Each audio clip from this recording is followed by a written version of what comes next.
Halo Sensikers, kembali berjumpa bersama saya Denny Darko. Tidak ada yang namanya misteri, yang ada adalah tanda-tanda yang kita semua coba untuk mengerti. Selebriti sinetron Rezky Aditya ini dituntut oleh seorang wanita berinisial W yang meminta pertanggungjawaban berupa status, nafkah, dan beberapa hal yang lainnya atas anak yang dilahirkannya. Nah, permasalahannya anak ini lahir udah bertahun-tahun yang lalu. Dan kemudian kita semua dikagetkan karena antara Rezky Aditya dan wanita ini nggak pernah ada beritanya, tiba-tiba muncul seperti ini di tengah keluarga Rezky Aditya dan Citra Kirana yang sedang mesra-mesranya dan tidak ada apapun yang mengganggu. Di sini, di konten ini, saya tidak ingin menggiring opini, bahkan sebaliknya saya ingin mengajak semua orang untuk tidak berpendapat yang berlebihan sebelum proses hukum ini ditegakkan. Jadi apapun itu, ingat, jangan mengeluarkan persepsi apapun sebelum kita mendapatkan bukti dan kita melihat fakta yang terjadi. Nah, apa yang terus kemudian akan kita bicarakan adalah jika ternyata orang terdekat kita atau diri kita entah satu dan lain hal terpaksa harus berhadapan dengan kondisi seperti ini, apa sih yang kira-kira akan bisa dilakukan menurut kartu saya? Dan nggak usah pakai lama, kita ambil hikmahnya di sini dan kita akan coba lihat dari kartu yang pertama. Apapun yang dituduhkan, ini adalah sesuatu yang disembunyikan, sesuatu yang bukan tidak diakui atau diakui, tetapi yang dituduhkan adalah sesuatu yang selama ini dianggap sudah disepakati untuk tidak diangkat atau dikemukakan. Ini tadi tentu saja terjadi karena ketidaksengajaan, jika ini memang terjadi. Dan jika ini memang terjadi, rupanya sepertinya memang ada sebuah upaya untuk memang sepakat untuk tidak dibicarakan, diketahui oleh orang lain. Jadi mungkin saja jika memang ini terjadi, ada sebuah, menurut kartu inilah ya, ada sebuah kesepakatan yang memang terjadi untuk ini tidak diberitakan ke orang-orang yang lain. Dan ini lazim terjadi, bahkan mungkin di keluarga-keluarga saya pun hal seperti ini juga pernah terjadi.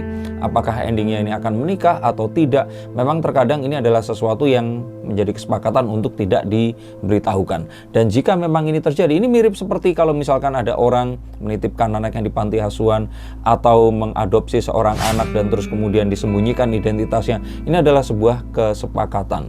Dan ini adalah satu hal yang berusaha untuk ditelusuri. Dan ya, untuk masyarakat di sini nggak usah terlalu heboh dengan berita ini tadi. Kita ikuti saja perkembangan hukumnya, stop untuk menghakimi orang lain, dan kita belajar dari apapun yang kita saksikan ini tadi. Kalau saya lihat di sini, ini sesuatu yang sepertinya jika ini memang terjadi satu hal yang membuat sepertinya sang wanita ini berubah pikiran. Nah, ini pun lazim terjadi di mana kesepakatan sudah disepakati, tiba-tiba terjadi sesuatu yang membuat dia ini berubah pikiran. Dan sepertinya ini pun terjadi.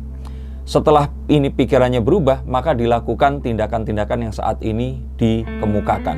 Jadi kalau menurut saya sih, ini jadi pertanyaan kan, kenapa kalau memang ini ada? Selama kemarin tidak pernah terdengar beritanya. Tiba-tiba baru sekarang ini semua mencuat. Jadi kalau saya yakin ini terjadi sesuatu di luar rencana yang membuat terjadinya belok dan akhirnya dibelokkan itu, ini semua tadi dilakukan. Dan hati-hati dengan hal seperti ini, maka daripada itu apapun perjanjian, hikmah yang bisa kita dapat dari kartu ini adalah simpanlah atau tandai perjanjian itu dengan hitam di atas putih, di atas materai jika perlu, dan dengan seperti ini maka di kacamata hukum kita akan menjadi kuat. Kita ambilkan kartu berikutnya, kartu ini kebalik. Yang diminta di sini sebenarnya adalah satu upaya untuk pengakuan, dan yang paling penting adalah nafkah. Karena memang seorang anak, sekarang anak lahir aja itu harus sudah bayar, apalagi dengan semua kebutuhannya, susu, pakaian. Anak kecil ini sampai umur 10-15 tahun kan bajunya itu nggak pernah awet. Bajunya dia akan tumbuh, bajunya akan nambah terus. Jadi ini adalah satu hal yang rupanya selama kemarin itu jika ini terjadi memang dianggap sebagai sesuatu yang belum terpenuhi. Maka dari itu tujuannya di sini kalau memang ada dan memang ini bisa dibuktikan, ini lebih bukan kepada ingin menghancurkan rumah tangga yang ada. Di sini kan tidak menuntut untuk harus dijadikan istri atau anak dan sebagainya, tapi lebih kepada satu, status pengakuan, dan kedua adalah nafkah yang harus diberikan saat anak ini tadi tumbuh.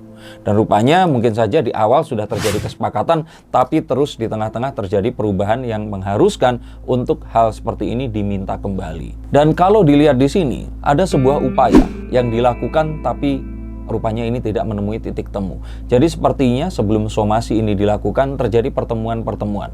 Apakah pertemuan itu diabadikan? Sepertinya jika memang tujuannya adalah untuk agar ini tidak diketahui, maka mungkin saja bisa saja pertemuan itu memang tidak didokumentasikan. Dan memang jika ini yang terjadi, maka kembali lagi ke yang tadi, bahwa segala sesuatu ini harus disepakati, harus ditinggalkan sebuah bukti. Dan jika ini memang memerlukan, makanya saya katakan tadi bahwa bukti dan saksi atau sesuatu yang terus kemudian menandai sesuatu yang terjadi, entah itu sebuah kesepakatan atau pertikaian, ini harus lengkap. Sehingga kalau saya bilang harus menghadirkan bukti, harus menghadirkan saksi, sebelum itu terjadi, siapapun di sini termasuk kalian semua yang nonton, kita tidak boleh menghakimi, tidak boleh berpendapat, dan kita harus tetap memberikan yaitu tadi sebuah praduga tak bersalah bahwa hal tersebut memang ya belum terjadi atau tidak terjadi sampai bukti dihadirkan. Dan kalau memang itu muncul, saya pikir sih kalau seperti ini istri ini memahami dengan kondisi ini tadi. Dan dengan ini tadi walaupun ada kekecewaan, tapi ini sesuatu yang jika ini memang terjadi sebelum pernikahan itu ada. Sehingga kalau ini dikategorikan perselingkuhan, ya enggak juga, karena pernikahannya belum ada. Sehingga kalau memang ini terjadi, kembali lagi di sini, saya pikir sih pernikahan apapun itu bisa diselamatkan. Cuman ya ini tadi loh, si status anak ini tadi yang paling penting. Bahkan saya pikir sih status anak ini jauh lebih penting dibandingkan nafkahnya. Tapi kalaupun seperti itu bukan artinya juga mengatakan bahwa nafkahnya ini tidak penting. Nah, maka daripada itu untuk kalian semua, jika kalian ternyata memiliki seorang anak atau ternyata ada satu anggota keluarga yang tidak memiliki status yang jelas, harus segera diurus, harus segera diluruskan, karena ini akan berpengaruh dengan hal-hal yang berikutnya. Setelah nanti dia menikah, akan menurunkan marga apa, penyakit pun bisa akan diketahui, dari hal-hal yang mungkin juga berhubungan dengan waris, itu juga penting. Yang pasti di sini adalah apapun ini tadi harus diluruskan dan harus jelas. Dan kalau boleh saya lihat di sini, sebenarnya ini semua bisa diselesaikan secara kekeluargaan. Mungkin jadi kisruh karena ini semua naik ke internet, semua orang berpendapat, semua orang mencoba untuk memberikan asumsinya, dan terus kemudian terjadi hal-hal yang ditakutkan. Dan saya pikir ketakutan ini sudah muncul. Nah, jika ini memang terjadi, dan seperti yang dikatakan atau diklaim oleh si W ini melalui pengacaranya, bahkan ibunda dari Rezky Aditya pun sempat datang saat anak ini lahir dan memberikan stroller di situ. Nah, pertanyaan berikut adalah apakah memang jika itu ada, mereka sudah sepakat bahwa ini adalah anaknya? Karena jika tidak terjadi kesepakatan, maka ya apa yang dituntutkan ini tidak akan mungkin bisa diminta. Maka daripada itu, jika ternyata kalian melahirkan di luar nikah, coba segera untuk menjelaskan status si anak ini tadi, karena tidak ada satu cara yang lain selain menjelaskan dan mengakui bahwa ini adalah anak siapa. Karena jika ini tidak terjadi, akan kasihan si anak ini kedepannya akan seperti apa. Yang saya lihat di sini lagi adalah ini adalah sesuatu yang harus diselesaikan. Ada sebuah penuntutan, apakah ini di luar betul atau tidak, apakah ada fakta, bukti atau saksi atau tidak, tapi ini sudah bergulir di masyarakat. Dan untuk Rezky Aditya, saya pikir image ini adalah penting, sehingga harus diselesaikan juga, nggak cuma secara hukum, tetapi ini harus secara public relation juga. Harus ada satu cara yang tepat untuk bisa menyelesaikan ini, karena image-nya akan kurang baik jika ini tidak ditanggapi, dan cara menanggapinya juga seperti apa ini penting, karena ini adalah masalah yang juga melibatkan anak-anak di dalamnya, dan melibatkan satu orang yang kalau memang ini pun tidak terjadi pun, istri pasti sudah memiliki a priori tertentu. Sehingga saya pikir tidak hanya pendekatan secara hukum. Jadi kalau misalkan ada pengacaranya di sini menyarankan untuk diam saja, saya pikir sih ini harus dikonsultasikan juga ke ahli PR atau public relation untuk menjaga image yang saya pikir sih image-nya sudah baik ini jangan sampai akan ternoda cuman karena sebuah asumsi yang tidak terbukti. Maka daripada itu, harapannya kita semua pun akan tahu dan mendoakan semua ini akan berakhir dengan baik, dan apapun ini tadi akan bisa dibuktikan di pengadilan nanti. Yang terakhir saya lihat di sini adalah kita akan tetap mempertahankan pendapat. Dan saya pikir ini juga yang dilakukan oleh Reski dengan tidak mengakui itu tadi dan mengatakan bahwa hal tersebut tidak terjadi. Dan si W ini akan tetap dengan pengakuannya. Semua orang akan kekeh seperti ini, tetapi satu, tetap kita harus lakukan tes DNA.